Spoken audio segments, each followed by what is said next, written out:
गुरु गोविंद हो खड़े, काको लागे पाए, बलिहारी गुण आपने, गोविंद दियो बताए। दूर सी भाषाओं में प्रसन्नता झलकती हुई और गुरु के लिए जो सम्मान एक गुण व्यक्ति भी दे सकता है, तो ऐसे गुरुजनों की हम व्याख्या कैसे करें। मेरे अपने गुरुजनों को मैं साक्षात प्रणाम करते हुए आज आपके सामने साथ में ला रहा हूँ। अवधेश भारद्वाज जी को, ये आचार्य अवधेश भारद्वाज जी हैं और ये अलग अलग विषयों में अच्छी तरह से निपुण हैं। इन्होंने हिंदी, संस्कृत, सामाजिक, इको एजुकेशन के साथ में एक विद्यालय का भी ये पूरी तरीके से संचालन करते हैं। नमस्कार, नमस्कार जी। आज जिस तरह से गुरु पूर्णिमा है और चूंकि मैं ये मानता हूँ कि आप जिस तरह से मैंने देखा है आपको बोलते हुए, आपके जो आचरण है उस तरह की व्याख्या में मुझे बहुत अच्छा लगता है। मैं इसीलिए आपसे मैंने कहा एक बार बात करके देखता हूँ। तो आज आप क्या कहना चाहेंगे गुरुओं के बारे में? गुरु जो सर्वप्रथम आप आज इस कार्यक्रम के लिए मेरे पास आए, उसके लिए बहुत-बहुत धन्यवाद। धन्येयमद्य धरणी रमणीय रूपा यत्रास्मदीय सुकृतैर्भवदागमोऽस्ति सुस्वागतं किमपि ते वचसैव नूनं सम्पाद्य चेदसि वयं मुदमुद्भाम। आपके आने से मेरा मन मयूर प्रसन्न होने लगा। वास्तव में ही आज हमें एक गुरु की महती आवश्यकता अपने जीवन में है। गुरु कुम्हार शिष्य कुंभ है। जिस प्रकार कुम्हार घड़े को बनाता है, उसी प्रकार गुरु शिष्य को बनाते हैं और शिष्य ही एक नए समाज का और एक सभ्य समाज का निर्माण करते हैं। जितनी आवश्यकता पृथ्वी पर 5 तत्वों की है, जल, अग्नि, तेज, वायु, लेकिन ये अग्नि, तेज, वायु ने बताएगा कौन? बताएंगे तो हमारे गुरुदेव ही। तो गुरु की महती आवश्यकता है और निश्चित ही अपने जीवन में हमें गुरु को विशेष मानना चाहिए। आपने देखा होगा कि महाभारत के प्रसंग में एकलव्य ने द्रोणाचार्य को गुरु माना। गुरु कोई व्यक्ति नहीं, गुरु एक शब्द है, गुरु एक निष्ठा है। एकलव्य ने द्रोणाचार्य की मूर्ति बना करके गुरु माना और वो सर्वश्रेष्ठ धनुर्धर के रूप में प्रख्यात हुए। तो गुरु का महत्व उतना है जितना भगवान का महत्व। भी आपने एक दोहा बोला, गुरु गोविंद दो खड़े, काके लागू पाए, बलिहारी गुरु आपने, गोविंद दियो बताए। संसार को दिखाने वाले, मार्ग दिखवाने वाले हमारे परम पूज्य गुरुदेव ही हैं। नहीं, बिल्कुल है। गुरु के बिना व्यक्ति की कोई प्रासंगिकता रह ही नहीं जाती इस जमाने में। लेकिन मैं आपसे पूछना चाहूंगा कि जिस तरह से आज का समाज और सामाजिक स्तर निचले स्तर पर जा रहा है, तो गुरु की अपनी, चूंकि गुरु को सबसे ऊपर दिया जाता है और गुरु की ही बात एक शिष्य मानता है, और मुझे लगता है कि संसार में ऐसा कोई प्राणी नहीं है जिसका कोई ना कोई गुरु नहीं। तो गुरु की आज की डेट में देखा जाए, आज की तारीख में, तो क्या महत्व है आज गुरु का और किस तरह गुरुजनों को वर्कआउट करना चाहिए, काम करना चाहिए, तो किस ओर ले जाना चाहिए अपने शिष्य हम सभी लोग एक श्लोक बोलते हैं, गुरुर् ब्रह्मा गुरुर्विष्णु गुरुदेवो महेश्वरा गुरु साक्षात परब्रह्म तस्मै श्री गुरवे नमः। जब गुरु जी की बात आई तो लोगों ने कहा गुरु ब्रह्मा है, गुरु ब्रह्मा गुरु विष्णु, गुरु विष्णु है। ब्रह्मा अर्थात सृष्टि के पालन करने वाले, रचना करने वाले। ब्रह्मा जी का मतलब जो सृष्टि की रचना करते हैं वो गुरु हैं। गुरु विष्णु जो सृष्टि का पालन करते हैं वह गुरु है।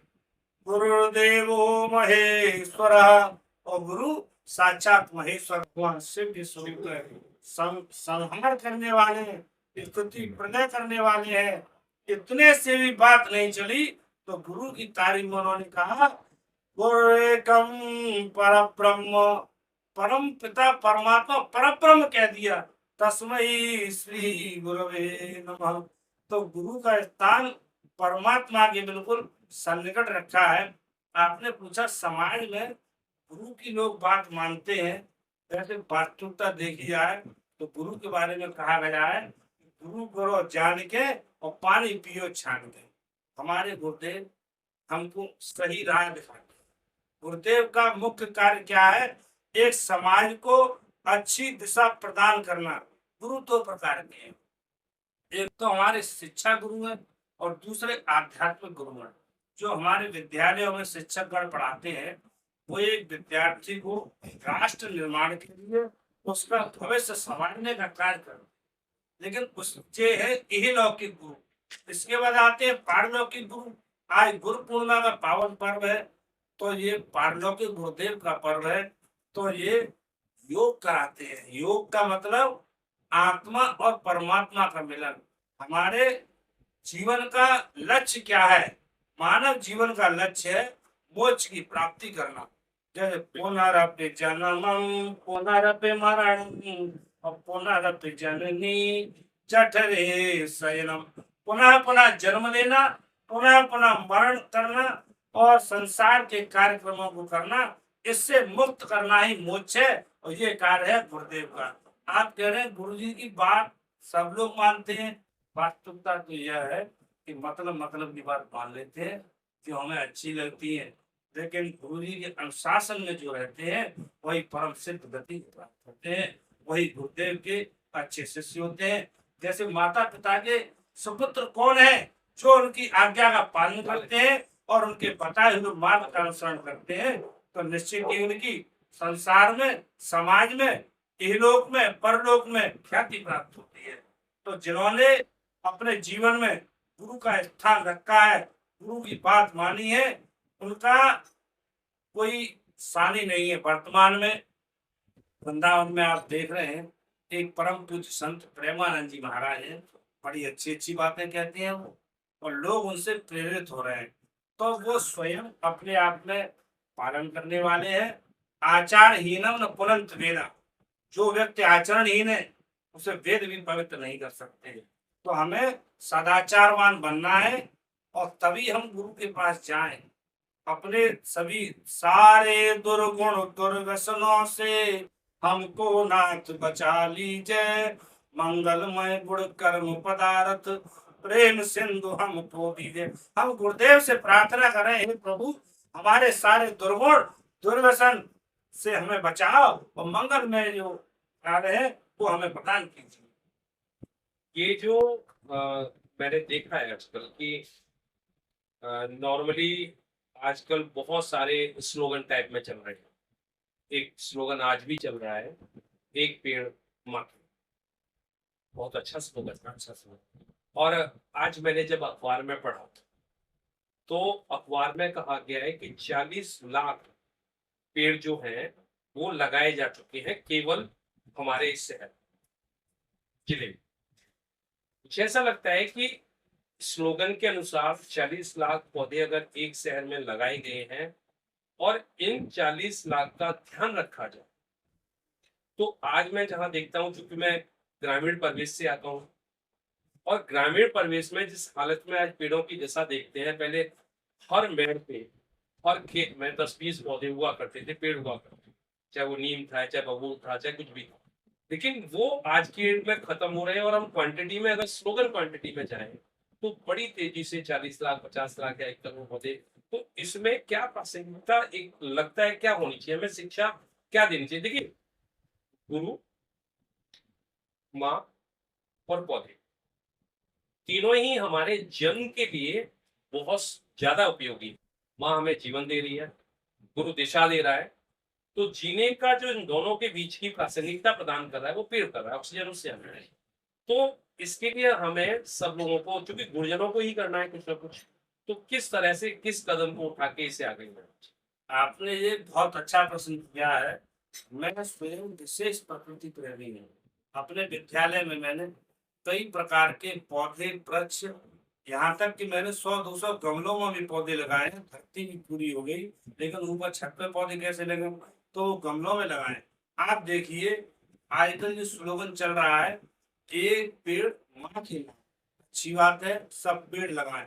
सबसे बड़ी चीज है, आप देख रहे होंगे जिस प्रकार माँ अपने बच्चे का पालन पोषण करती है, प्रारंभिक अवस्था में जब तक बच्चा अपने आप में थोड़ा समर्थ नहीं हो जाता, तब तक चाहे वो सो रही हो या जाग रही हो, ध्यान माँ बच्चे का ही रहता है। पेड़ लगाना सरल है, उसको पालना कठिन है। सबसे बड़ी चीज है संरक्षण। प्रकृति का संरक्षण ही सब कुछ है, और प्रकृति ही ईश्वर के रूप में विद्यमान है। आज जब 40 लाख पेड़ लगे हैं, इनमें से मैं कहता हूँ 10 लाख पेड़ों का भी संरक्षण हो जाए तो मैं समझता हूँ माँ की तरह पालन पोषण इनका हो जाए, जैसे माँ पालन पोषण करती करती है। जैसे माँ करती केवल फोटो खिंचाने के लिए पेड़ लगाना एक अलग बात है। हमने एक पेड़ लगा दिया, फोटो अखबार में आ गया या सोशल मीडिया पर आ गया, तो उससे काम नहीं चला। पेड़ को आप गोद लीजिए, जिस प्रकार अपना बच्चे को आप पालन पोषण करते हैं, और मैं कहता हूँ निश्चित ही एक पेड़ के साथ 2 वर्ष गुजारिए। जब पेड़ जैसे जैसे बड़ा होता जाएगा तो आपको लगेगा कि मैंने बहुत बड़ा काम कर दिया। पेड़ असल में काम क्या करते हैं? आज जितने ये ग्लेशियर पिघल रहे हैं, ग्लोबल वार्मिंग हो रही है। अभी एक हमारा मित्र पहाड़ों पर हम गया, उसने बताया कि मैं गोमुख पर गया था, तो 20-30 साल पहले से जो गौमुख है वो 40 किलोमीटर पीछे हो गया। इतने ग्लेशियर पिघल रहे हैं, पीछे वहां हो रहा है, गलती हम कर रहे हैं। वैसे हम सब सुख सुविधा लेने चाहते हैं, जंगलों में जाते हैं, पहाड़ों पर जाते हैं, कश्मीर की वादियों में जाते हैं, उत्तर काशी ऋषिकेश जाते हैं, यहाँ बहुत अच्छा लगता है हमें। अपने घर हम क्यों नहीं कर सकते? घर में तुलसी का विरवा होना चाहिए। पीपल के वृक्ष सर्वाधिक ऑक्सीजन देने वाले वृक्ष हैं। गुरुओं के यहाँ आश्रम में एक पुष्प वाटिका बनी होती थी, और पंचवटी, भगवान श्री राम जब चित्रकूट में गए हैं तो उन्होंने वहां एक पंचवटी बनाई। पंचवटी में 5 तरह के वृक्ष थे, उन वृक्षों पर विशेष ध्यान दिया जाए। सरकार आज पेड़ भी लगा रही है, तो कोई ऐसे विशेष पेड़ नहीं है। पंचवटी के वृक्षों के नाम बता रहा हूँ: पीपल, बरगद, पाखर, गूलर। ये जो सर्वाधिक ऑक्सीजन देने वाले वृक्ष है। मैंने अपने जीवन में ये देखा हम्म, कि मैंने ये जो 4 पेड़ है जहाँ पे भी देखे, हम्म, अगर कहीं पीपल होता है तो वहाँ पाखर भी होती है, हम्म। पाखर होती है तो बरगद भी होता है। जहाँ पे आपने आम देखा का हो, भी पौधा होना एक चाहिए। आम का पौधा भी होना चाहिए। ये तो अपने आप एक दूसरे को देते हैं। अगर बरगद का पेड़ है तो कई बार होता है कि बरगद के ऊपर पीपल होता है। हाँ हाँ, वो कई बार जो पक्षी द्वारा पक्षियों के द्वारा ही होता है इनकी उत्पत्ति। ये ज्यादातर एक समय साथ देखे गए हैं। अच्छा, एक चीज है मुझे लगता है, देखिए गुरुजन का, जैसे आपने बताया 2 तरह के गुरुजन होते हैं, तो गुरुजन का कोई भी स्वरूप नहीं हो सकता। मतलब ये नहीं कह सकते कि हम इस तरह का विभिन्न रूपों में हो सकते विभिन्न हैं वो। जैसे माँ एक, ईश्वर एक है, तो ईश्वर ने विभिन्न रूपों में माँ के रूप में भेजा। ऐसे ही गुरुदेव को भी ईश्वर ने कहीं कहीं कोई आवश्यकता पड़ी, कभी कोई बना दिया। और गुरु कोई भी हो सकता है, माँ के रूप में गुरु है। एक वृक्ष भी हमारा गुरु हो सकता है। दत्तात्रेय जी के 24 गुरु थे। तो जहाँ जो शिक्षा देता है हमें, जो ज्ञान दे, जिससे हमें प्रेरणा मिले, वही हमारा गुरु है। नहीं, मैं ये कह रहा था जैसे गुरु है। और मुझे एक चीज लगती है, शुरू से सब लोगों ने कहा और मैं भी इस बात को मानता हूँ कि अगर कोई किसी व्यक्ति का सबसे ज्यादा भला चाहने वाला है, यानी इसे शुभचिंतक बोलेंगे, तो माँ और गुरु। इसके अलावा इस धरती पे ये माना गया है कि आपका इससे ज्यादा भला कोई नहीं जा सकता, क्योंकि माँ को अपना पुत्र बढ़ते हुए देखना अच्छा लगता है, और शिष्य को, एक गुरु जो है वो शिष्य को बढ़ते हुए देखना अच्छा लगता है। और मेरा ये मानना है कि अपना सर्वस्व न्यौछावर करके गुरु जो ज्यादा से ज्यादा अपने शिष्य को दे सकता है उसे देने की हमेशा चेष्टा करता है। लेकिन आज जो गुरुजन का स्तर धीरे धीरे गिरता जा रहा है, ये कहीं ना कहीं किसी न किसी तौर पे शायद चीजें रही हैं जिसकी वजह से गिरा है। तो गुरुजन को इस चीजों का, किन किन चीजों को ख्याल रखना चाहिए, ध्यान रखना चाहिए कि उनके स्तर में इस तरह की गिरावट न आए, और स्तर जिस उच्चतम स्तर पे था वो पुनः वहीं पे जाके विराज। देखिए, पिता से माता 100 गुनी, करती सुत सो प्यार। माता से हर 100 गुना, हर से गुरु 100 बार। अभी आपने बताया कि माँ इसलिए ज्यादा करती है, तो हर से गुरु 100 बार। पिता से माता 100 गुनी, माता पिता से 100 गुनी है। माता से हर 100 गुना, माता से भगवान 100 गुने हैं। और गुरु क्या है? हर से गुरु 100 बार। गुरु भी भगवान से ऊंचे हैं। तो गुरुदेव की तो जितनी महिमा कहो उतनी निराली। वास्तविकता में ये है कि हम गुरु बना तो लेते हैं। अभी हमने एक बात बताई कि गुरु करो जान के, पानी पियो छान के। एक तो आजकल आर्थिक युग चल रहा है। गुरु बिल्कुल त्याग तपस्या की प्रतिमूर्ति होते हैं। काम क्रोध लोभ से मुक्त हो, इसके लिए हमें खोज करनी पड़ेगी। रामकृष्ण परमहंस की खोज करी विवेकानंद ने। आजकल घर में गुरु बन रहे हैं, ज्ञान फ्री में मिल रहा है कि हमें गुरु बना लो, हमारे चेला बन जाओ, वो बात एक अलग है। समाज में गुरुओं में भी बड़ा कंपटीशन चल रहा है कि तुम्हारे कितने चेला हैं, कितने गाड़ियां हैं तुम्हारे पास, कितना बड़ा आश्रम है। तो हमें प्रलोभनों को न देख करके गुरु के लिए वास्तविक योग्यता देखनी पड़ेगी। और जिन खोजा तिन पाइया, गहरे पानी पैठ। जिन्होंने खोजा है उन्हें गुरु मिले हैं। एक दुआ कबीरदास जी का मुझे याद आ रहा है कि माया दीपक नर पतंग, भ्रम भ्रम इवै पड़ंत। कहे कबीर गुरु ज्ञान ते, एक आध उबरंत। ये सब माया का युग चल रहा है। कबीर भी कह रहे हैं, कबीर का माया माया रूपी दीपक के ऊपर संसार में हो क्या रहा है आजकल। माया रूपी दीपक के ऊपर हम माया दीपक नर पतंग, मनुष्य रूपी पतंग मर रहा है। सुबह क्या होती है, बरसात ऋतु चल रही है अभी, तो कीड़े जब देखते हो सुबह आप, तो झाड़ू से झाड़ने पड़ते हैं। लेकिन क्या है, गुरु को ज्ञान को कौन लोग प्राप्त कर पाते हैं। कबीर कह रहे हैं, कहे कबीर गुरु ज्ञान ते एक आध उबरन।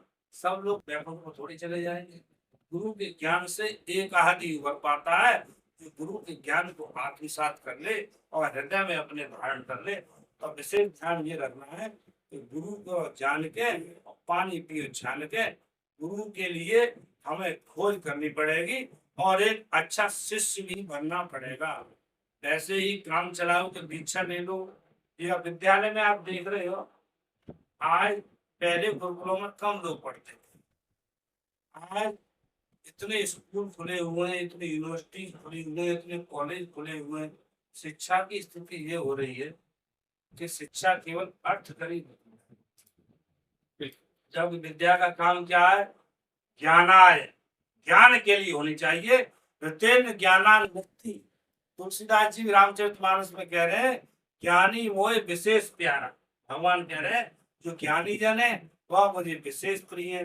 लेकिन ज्ञान में भी हम केवल इतना ही ज्ञान लेना चाहते हैं जिससे हम IIT की नौकरी लग जाए, 5 करोड़ का पैकेज मिल जाए, या MBBS डॉक्टर बन जाए, या IAS बन जाए। तो फिर वहां तनख्वाह से काम नहीं चलेगा हमारा। एक IAS की तनख्वाह कोई विशेष नहीं होता, लेकिन उसका एक पावर, उसका ग्रेड अलग होता है। वो सोचते हैं इनकी तो करोड़ों रुपए की इनकम है।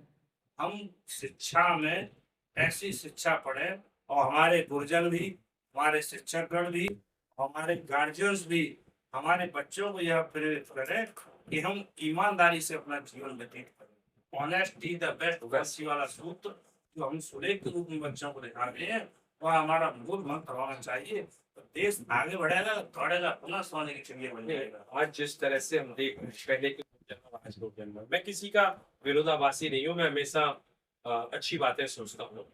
लेकिन जिस इस तरह से शिक्षा का तेजी से निम्न स्तर गया, मुझे अच्छे से याद है, पहले सरकारी स्कूलों में पढ़ना और ज्यादा अभिभावक पढ़ाते थे और पढ़ते भी।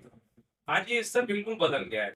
आज सरकारी विद्यालयों में, मैं सरकारी प्राइमरी की बात नहीं कर रहा हूँ, मैं सरकारी इंटर कॉलेज और बड़े कॉलेजों की बात कर रहा हूँ, डिग्री कॉलेजों की। यहाँ छोड़ के मुझे ये समझ से मेरे लिए परे है अभिभावक के तौर पे कि जो प्राइवेट स्कूल्स हैं जिनमें शिक्षा का स्तर बहुत निम्न स्तर पे है, जहाँ बच्चे केवल एक पिकनिक के तौर पे जाते हैं और वहां से लौट के आ जाते हैं, आज सरकारी स्कूल शायद उनसे काफी बेहतर है। तो गार्जियंस किस हिसाब से उन्हीं कॉलेजों में अपने बच्चों को, या तो यह है कि वहाँ फीस ज्यादा है, अपना स्तर दिखाने के लिए, क्या वो बच्चों के भविष्य के दांव पर नहीं लगा रहे। देखिए, सबसे बड़ी बात यह है कि आपने श्लोक सुना होगा, बच्चों को कैसे पढ़ाया है। काक चेष्टावको ध्यानम, स्वान निंद्रा तथैव च, अल्पाहारी गृह त्यागी, इति विद्यार्थी पंच लक्षणम। ये विद्यार्थी स्वल्पाहारी, कम भोजन करने वाला, गृह त्यागी, आलस से रहित, ये विद्यार्थी के 5 लक्षण थे। लेकिन आज हम अपने बच्चे का प्रवेश कराने विद्यालय में जाए किसी में, तो वहां देखेंगे एसी लगे हुए हैं क्या नहीं लगे हुए हैं। फुल्ली एसी विद्यालय, fully English medium, no homework, no tuition, fees पे ज्यादा ध्यान कि बच्चा की अंग्रेजी में स्किल होगी, लेकिन भाषा क्या है, मातृभाषा में हमें पढ़ना चाहिए। सबसे बड़ी चीज हम चाहते हैं बच्चा हमारा पैदा होते ही व्हाट आर यू डूइंग अंग्रेजी के ही शब्द बोलने लगे, अपनी माँ से माँ नहीं बोले, मॉम बोले। ये हमारे मन में भरी हुई है। और वास्तविकता ये है कि हम बच्चे को दिखावे के चक्कर में बड़े बड़े स्कूलों में डाल रहे हैं, जो कि एक 5 स्टार होटल के रूप में है। आपने देखा होगा कि भगवान कृष्ण कोई साधारण परिवार से बिलोंग नहीं करते। भगवान राम जी कोई सामान्य परिवार, चक्रवर्ती सम्राट राजा दशरथ के पुत्र थे भगवान राम। और यशोदा नंदन नंद बाबा भी अपने आप में बहुत बड़े राजा ही थे। उनके बच्चे गुरु गृह पढ़ने गए रघुराई, और अलग काल विद्या सब पाई। तो गुरु जी के यहाँ पढ़ने गए, और गुरु जी के सब कार्य करते, झाड़ना बुहारना, आश्रम के लिए लकड़ी लेकर के लाना, और भिक्षा मांग करके अन्न लाना, उससे भोजन की इत्यादि पूर्ति होती। यदि वो चाहते तो गुरुदेव को अपने घर भी बुला सकते थे, अपने महलों में बुला सकते, और अपने बच्चों को सिखा सकते। तो बच्चे को शुरू से कठोरता का पालन, शासन का पालन सिखाया जाए। और जे शिक्षा में आप कह रहे हो, तो गिरावट का मुख्य स्तर क्या है? देखिए, मुख्य स्तर तो यह है कि जब से शिक्षा का व्यवसायीकरण, शिक्षा व्यवसायियों के हाथ में आ गई है, तो उन्होंने जितनी भी लूट मचाने की कोशिश थी उनकी जारी है। चाहे किताबों के ऊपर हो, चाहे फीस के नाम पर हो, चाहे डोनेशन के नाम पर हो। आज यदि हमें किसी बच्चे को, मैं समझता हूँ यह बात कुछ स्कूल वालों को भी वैसी लग सकती है, किसी बच्चे को ABCD और ये वर्णमाला सिखानी है, तो एक सामान्य से स्कूल में भी 2-3 लाख रुपए खर्च हो जाते हैं। मेरी पूरी पढ़ाई में 50,000 रुपये मुश्किल से खर्च होते हैं।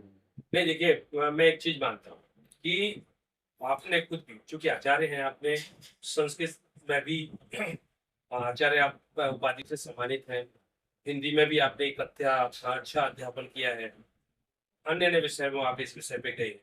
तो मुझे एक चीज लगती है कि जब भी हम संस्कृत हिंदी में अध्ययनरत होते हैं, तो हमें हिंदी और संस्कृत नहीं आती, हमें वैदिकता आती है। हम ज्ञानार्जन करते हैं, जिस ज्ञान की आवश्यकता सत्य में देखा जाए तो जिस व्यक्तियों को है, वो शायद हिंदी और संस्कृत में अपने आप आती है। मैंने, चूंकि मेरे साथ रहे, मैं खुद भी ब्राह्मण हूँ, मैंने ये देखा कि बहुत सारे जो संस्कृत विद्यालयों में विद्यार्थी गए थे, और उनको वो टी शर्ट और जीन्स ने इस तरह स्वीकार किया कि वो अपना जो जीवन था, जो एक अच्छा जीवन लेके अपने एक स्वप्न को लेके गए थे, वो दोबारा से फिर लौट आए। तो ये जो विकृति आ रही है समाज में, उसको सुधारने के लिए गुरुजन, सरकार या खासकर अभिभावक, इनको आगे आना चाहिए और किस तरह के कार्य करना चाहिए। देखिए, आपने संस्कृत की बात की, तो उसमें एक श्लोक है, भाषा सुमुख्या मधुरा दिव्या गीर्वाण भारती, और तस्याहि मधुरम काव्यम तस्मादपि सुभाषितम। भाषाओं में मुख्य मधुर, दिव्य, दिव्य होती है, अलौकिक। ईश्वर का जैसे तेज है वो दिव्य है, ऐसे ही संस्कृत भाषा भी अपने आप में दिव्य है। भाषा मुख्या दिव्या गीर्वाण भारती, संस्कृत भाषा, और तस्याय मधुरम काव्यम, इसका काव्य भी मधुर है, और तस्मादपि सुभाषितम।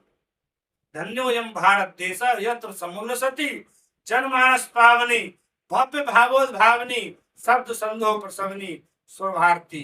यह भारत देश धन्य है, यहाँ शब्द के समूह को जन्म देने वाली संस्कृत भाषा विराजमान है।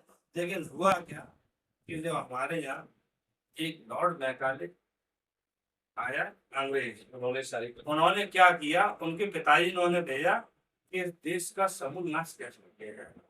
तो उन्होंने भारत के गांव गांव का भ्रमण किया, उन्होंने अपने पिताजी को रिपोर्ट प्रस्तुत की, पिताजी यहाँ लोग झोपड़ी में रहकर के शास्त्र लिख रहे हैं, वेदों की व्याख्या कर रहे हैं, ग्रंथों की रचना कर रहे हैं, भोजन पानी की उन्हें कोई चिंता नहीं, कठिन दिनचर्या को जी रहे हैं। उन्होंने की बेटे चिंता मत कर, कुछ ना दिमाग तो लगाना पड़ेगा। तो उन्होंने विशेष प्रयास करके धीमे धीमे जो भारत की गुरुकुल उनको खत्म करने का प्रयास किया।